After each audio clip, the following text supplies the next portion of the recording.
Continuamos con el audiolibro El Kybalión, una obra que transformará tu mente y tu vida. Prepárate para descubrir tu poder oculto en tus pensamientos. Capítulo 10. Polaridad. Todo es dual, todo tiene polos, todo su par de opuestos, los semejantes y desemejantes son los mismos, los opuestos son idénticos en naturaleza, difiriendo solo en grado, los extremos se tocan, todas las verdades son medias verdades, todas las paradojas pueden reconciliarse. El cuarto gran principio hermético, el principio de polaridad, encierra la verdad de que todas las cosas manifestadas tienen dos lados, dos aspectos, dos polos, un par de opuestos con innumerables grados entre ambos extremos.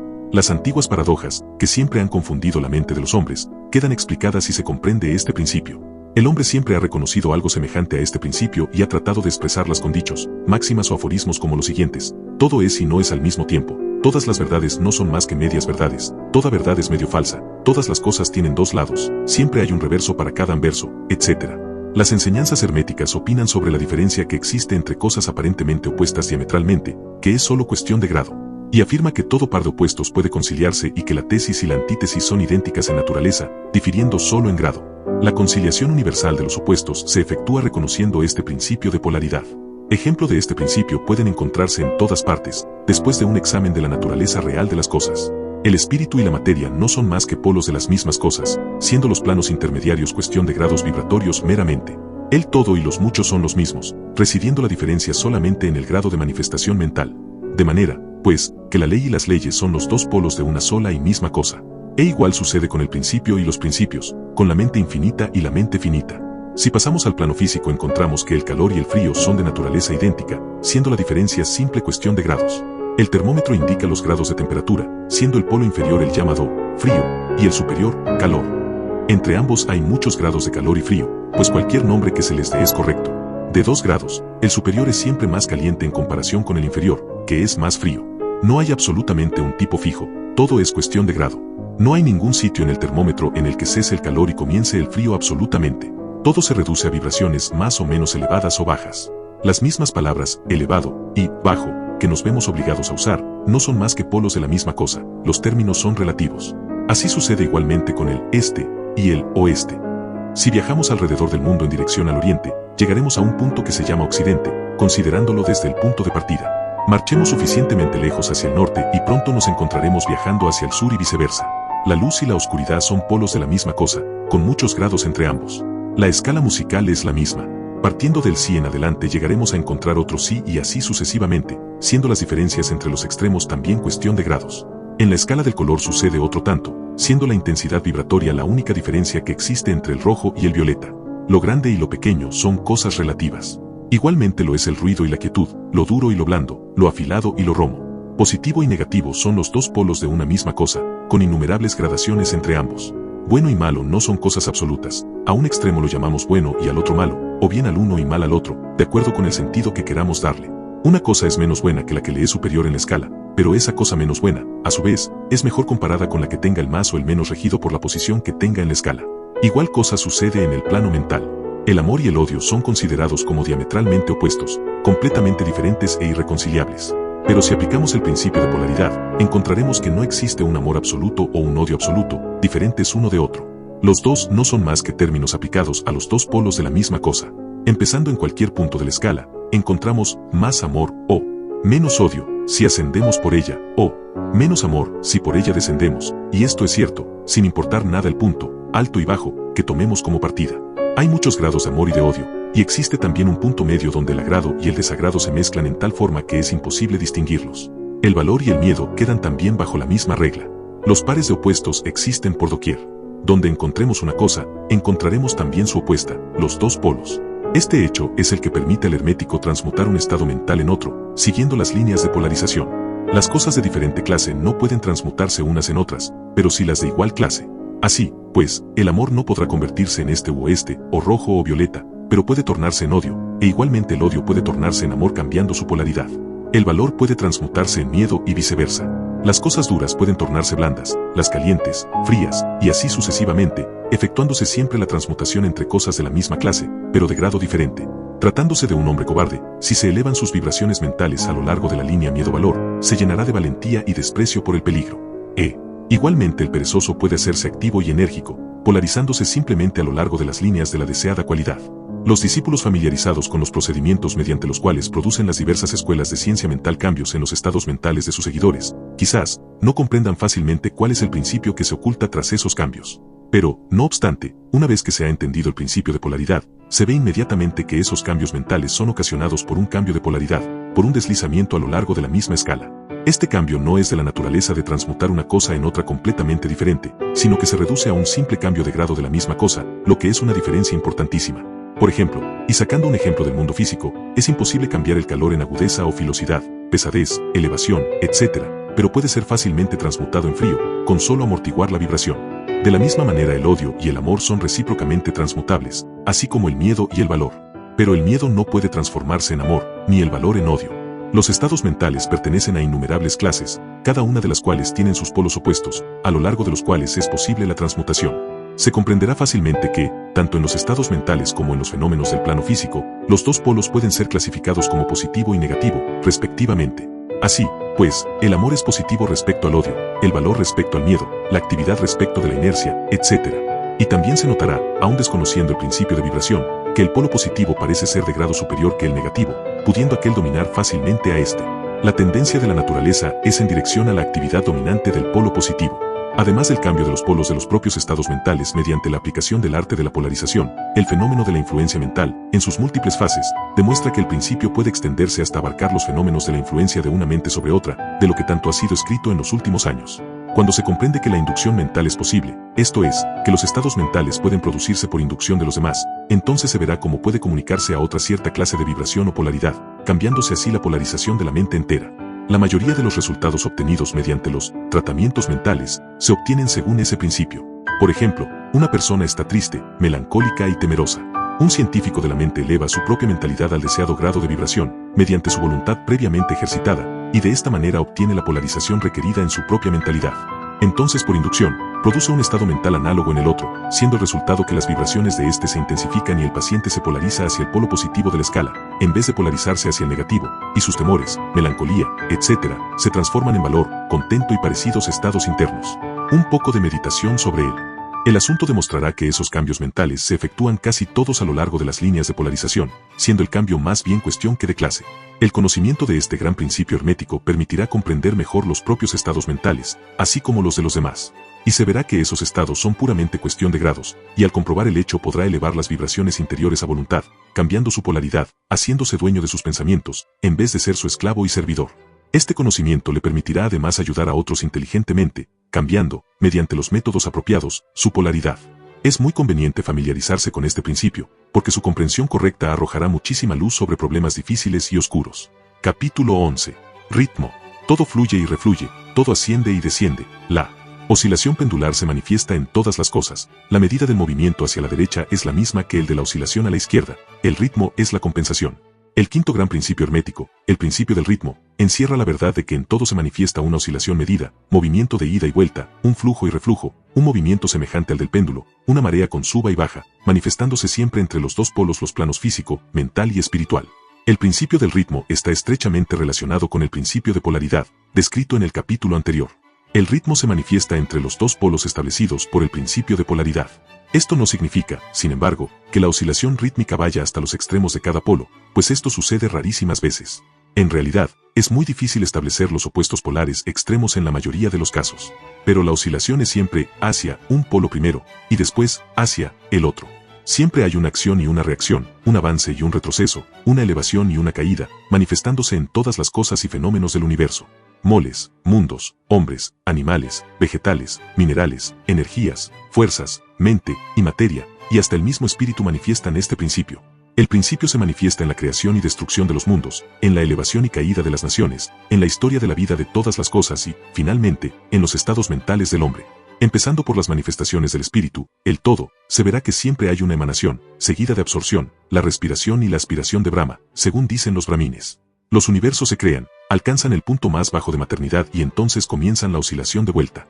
Los soles nacen, alcanzan la cumbre de su poder, empieza el progreso de su retrogresión y después de eones incuentos se convierten en muertas masas de materia, esperando otro impulso que imparta en ellos nuevas energías internas y que los lleve a un nuevo ciclo de vida solar. Y así sucede con todos los mundos. Nacen, crecen y mueren, solo para renacer de nuevo. E igualmente sucede con todas las cosas de cuerpo o forma, oscilan de la acción a la reacción, del nacimiento a la muerte, de la actividad a la inactividad, y de nuevo comienza el ciclo. Lo mismo pasa con todos los grandes movimientos filosóficos, credos de cualquier clase, gobiernos, naciones, etc. Nacen, crecen, llegan a su madurez, decaen, mueren, solo para renacer de nuevo. La oscilación pendular es evidente por doquiera. La noche sigue al día y el día a la noche. El péndulo oscila del verano al invierno y de este a aquel. Los corpúsculos, átomos y moléculas y todas las masas de materia, oscilan en torno del círculo que corresponde a su naturaleza. No hay tal reposo absoluto o cesación de movimiento. Todo movimiento participa del ritmo. Este principio es de aplicación universal. Puede ser aplicado a cualquier cuestión o fenómeno de las muchas fases de la vida. Puede aplicarse a todas las fases de la humana actividad. Siempre existe la oscilación rítmica de un polo a otro. El péndulo universal está siempre en movimiento. Las mareas de la vida fluyen y refluyen de acuerdo con la ley. La ciencia moderna reconoce el principio del ritmo, y lo considera de aplicación universal en cuanto se refiere a las cosas materiales. Pero los herméticos llevan el principio mucho más allá y saben que sus manifestaciones se extienden a las actividades mentales del hombre, y que el sol explica la gran sucesión de sus modalidades, sentimientos y otros cambios contundentes que notamos en nosotros mismos. Pero los herméticos, al estudiar la operación de este principio, han descubierto el modo de subtraerse a las actividades mediante la transmutación. Los maestros herméticos descubrieron que en tanto que el principio del ritmo era invariable y evidente en todos los fenómenos mentales, había dos planos de manifestación en lo que a los fenómenos mentales concernía.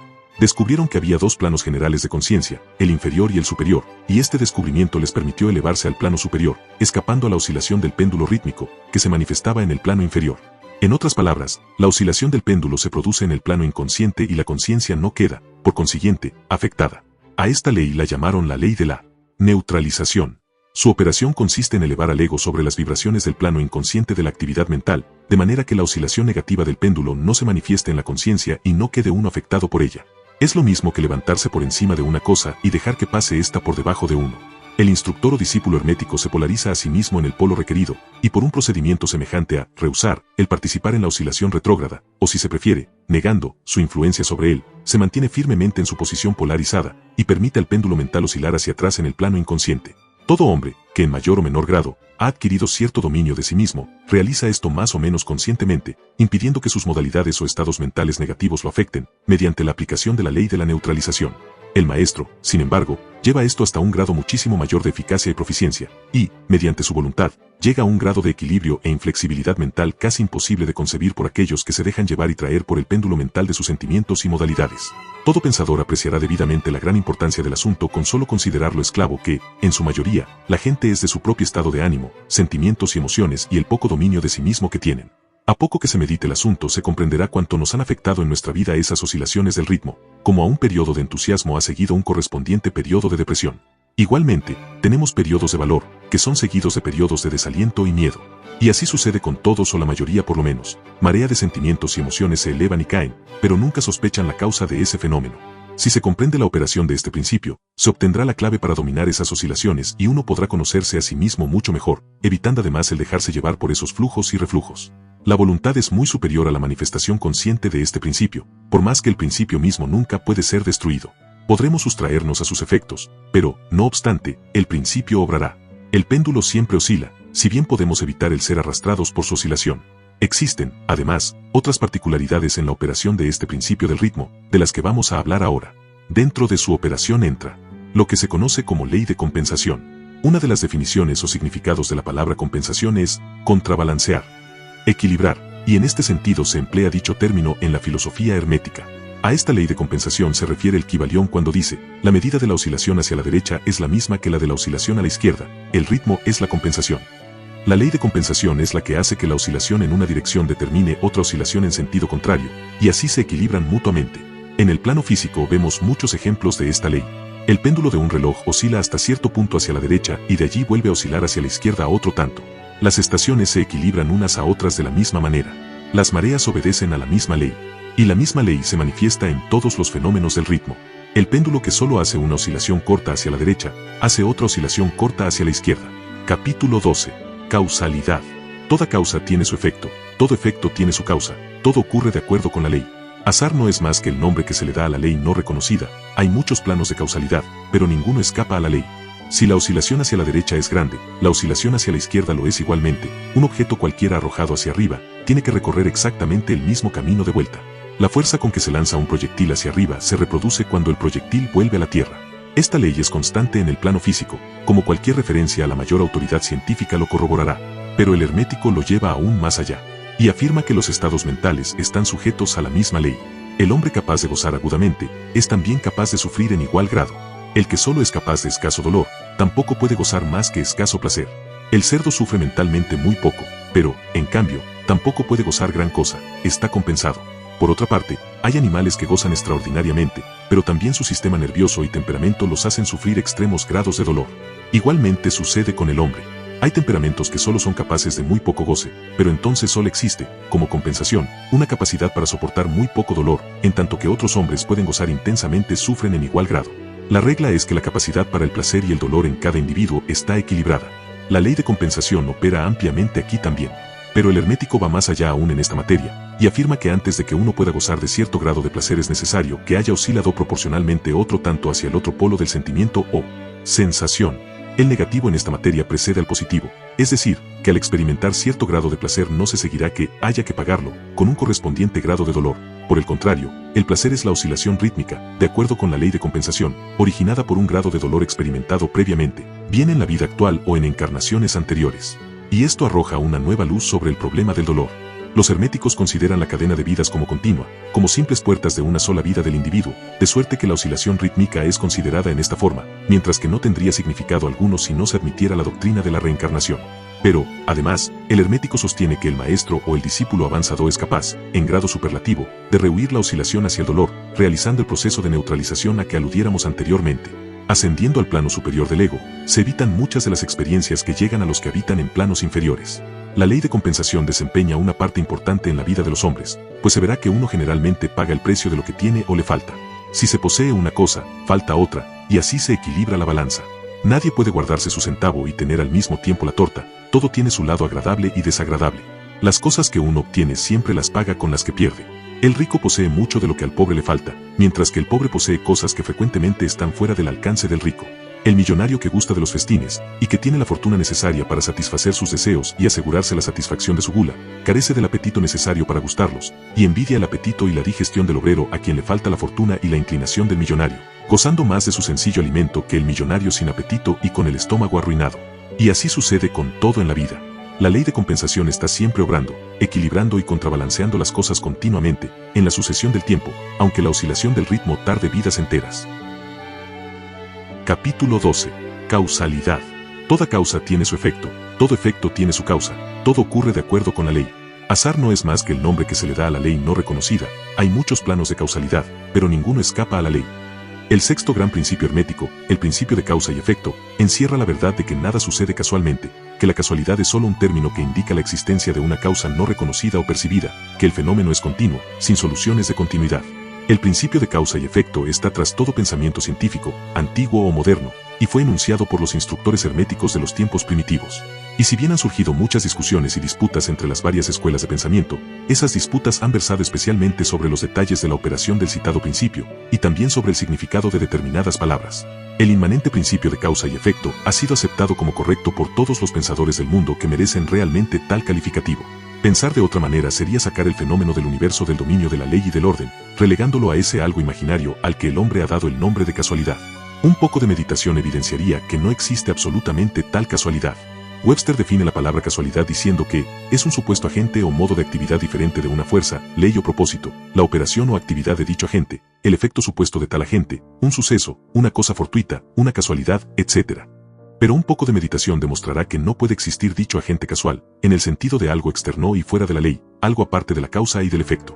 ¿Cómo podría existir algo actuando en el universo fenomenal, independiente de las leyes, del orden y de la continuidad del último? Tal agente sería algo completamente independiente del tren coordinado del universo, y, por consiguiente, sería superior a él. No podemos imaginar nada fuera del todo, más allá de la ley, y esto porque el todo es precisamente la ley en sí mismo. No hay sitio en el universo para nada externo o independiente de la ley. La existencia de algo semejante convertiría a todas las leyes naturales en inefectivas, y sumergiría al universo todo en el desorden más caótico. Un examen cuidadoso demostrará que lo que llamamos casualidad es meramente una expresión concerniente a causas oscuras, causas que no podemos percibir, causas que no podemos comprender. La palabra casualidad se deriva de una frase que significa echar los dados, siendo la idea encerrada que la caída es meramente una ocurrencia, sin relación con causa alguna. Y en este sentido suele emplearse la palabra en cuestión. Pero cuando se examina el asunto detalladamente se verá que no hay tal casualidad absolutamente en la caída de un dado. Cada vez que cae el dado mostrando cierto número, obedece a una ley tan infalible como la que gobierna la revolución de los planetas en torno del Sol. Tras la caída del dado existen causas, o cadenas de causas, eslabones en ininterrumpida sucesión, hasta donde la mente no puede alcanzar. La posición del dado en la caja, la suma de energía muscular empleada al arrojarlo, el estado de la mesa, etc., son otras tantas causas cuyo efecto puede verse. Pero, tras estas, hay encadenamiento de causas invisibles precedentes, todas las cuales obran sobre el número que el dado debe mostrar en su cara superior. Si se arrojan los dados un gran número de veces, se verá que los puntos marcados son casi iguales, esto es, que habrá igual número de unos, de dos, etc. Arrójese una moneda al aire, y al caer dará cara o cruz. Pero si se arroja un número de veces suficiente, las caras y las cruces se igualarán.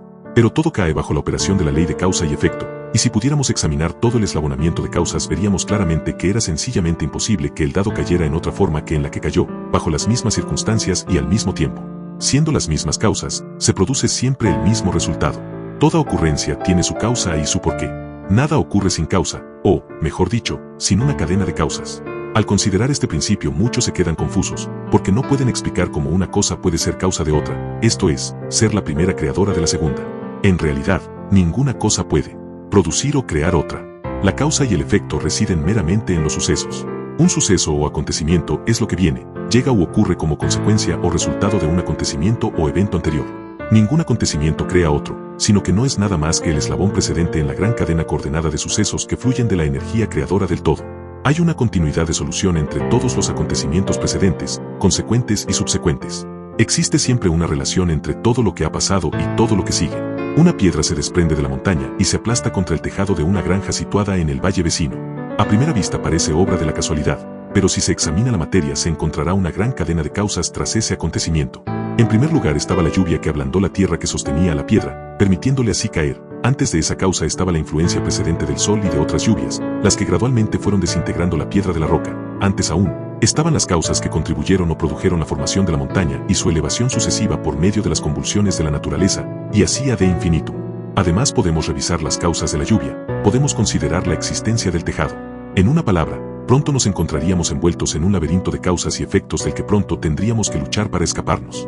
Así como un hombre tiene 2 padres y 4 abuelos y 8 bisabuelos, y 16 tatarabuelos y así sucesivamente, de manera que al cabo de 40 generaciones se calcula el número de antecesores en muchos millones, así también suceden con el número de causas que subyacen tras el suceso o fenómeno más nimio, tal como el paso de un liviano trocito de carbón llevado por el viento. No es nada fácil seguir la pista de esa partícula de hollín hasta los primitivos periodos de la historia del mundo, cuando formaba parte de un macizo tronco, que más tarde se convirtió en carbón, y así sucesivamente, hasta el momento en que pasaba volando ante nosotros en busca de otras muchas aventuras.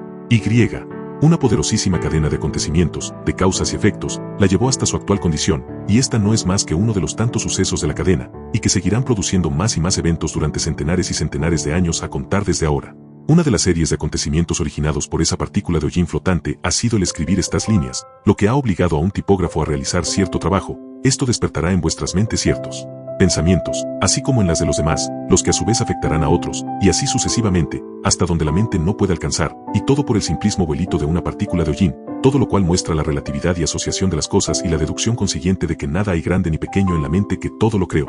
Meditemos un momento. Si cierto hombre no hubiera encontrado a cierta mujer en la oscura edad de piedra, vos, que estáis ahora leyendo estas líneas, no estaríais ahora aquí. Y si, quizá, la misma pareja no se hubiera encontrado, los que escribimos estas líneas tampoco estaríamos aquí. El mismo hecho de que nosotros, por nuestra parte, escribamos, y de que vos leáis por la vuestra, afectará no solamente nuestras propias vidas, sino que también tendrá un efecto directo o indirecto sobre muchas otras personas que viven actualmente o que vivirán en las edades por venir. Todo pensamiento generado en nuestra mente, todo acto realizado, tiene sus resultados directos e indirectos, que se eslabonan coordinadamente en la gran cadena de causas y efectos. No deseamos entrar a discutir sobre el libre albedrío y el determinismo, en esta obra, por múltiples razones. Entre otras muchas, la principal es que ningún lado del asunto es completamente exacto, siendo en realidad ambos parcialmente verdad, de acuerdo con las enseñanzas herméticas. El principio de polaridad demuestra que ambos aspectos son medias verdades, los opuestos polos de la verdad. La verdad es que el hombre puede ser a la vez libre y limitado por la necesidad, dependiendo todo del significado de los términos y de la altura de la verdad desde la cual se examine el asunto. Los antiguos escritores expresaban el punto diciendo que, Cuanto más lejana está la creación del centro, tanto más limitada está. Cuanto más próxima está del centro, tanto más libre está. Los hombres en su mayoría son más o menos esclavos de la herencia, del medio ambiente, etc., y manifiestan muy poco libre albedrío. Se ven arrastrados por las opiniones, costumbres y pensamientos del mundo externo, así como también por sus emociones, sentimientos y modalidades. No manifiestan el menor dominio de sí mismo que merezca ese nombre. Y con indignación rechazan esa afirmación diciendo: yo puedo obrar ciertamente con plena libertad y hacer lo que se me dé la gana, hago precisamente lo que quiero hacer. Pero no pueden explicar por qué o de dónde viene el necesito y me gusta. ¿Qué es lo que les hace querer una cosa con preferencia a otra? ¿Qué es lo que les hace gustar una cosa y no otra? No hay ninguna razón para sus gustos y necesidades. El maestro puede transformar los agrados y necesidades en otros en el extremo opuesto de su polo mental. Puede y tiene la capacidad de querer, en vez de querer porque algún sentimiento, modalidad, emoción o sugestión del medio ambiente despierte en él una tendencia o deseo de hacer tal o cual cosa. La mayoría de los hombres es arrastrada como si fuera una piedra, obedeciendo al medio ambiente, a las influencias externas y a las modalidades, deseos y emociones internas, etc., por no hablar de los deseos y voluntades de los demás que son más fuertes. La herencia, el medio ambiente y las sugestiones los arrastran sin la menor resistencia por su parte, sin que ejerciten en modo alguno su voluntad. Movidos como las fichas en el tablero de ajedrez de la vida, desempeñan su parte y se quedan a un lado después del juego. Pero los maestros, que conocen las reglas del juego, se elevan por encima del plano de la vida material, y colocándose en contacto con los poderes superiores de sus naturalezas dominan sus propias modalidades, caracteres, cualidades y polaridades, así como el medio ambiente que los rodee, haciéndose en esta forma directores del juego en vez de meras fichas, causas en vez de efectos. Los maestros no se libran de la causalidad en los planos superiores, sino que están bajo el contralor de esas más elevadas leyes, y haciendo uso de estas se hacen dueños de las circunstancias en los planos inferiores. De esta manera forman una parte consciente de la ley, en vez de ser sus ciegos instrumentos. Mientras obedecen y sirven en los planos superiores, dominan y son dueños del plano material. Pero, tanto arriba como abajo, la ley está siempre en operación. No existe tal casualidad o azar. La ciega diosa ha sido abolida por la razón.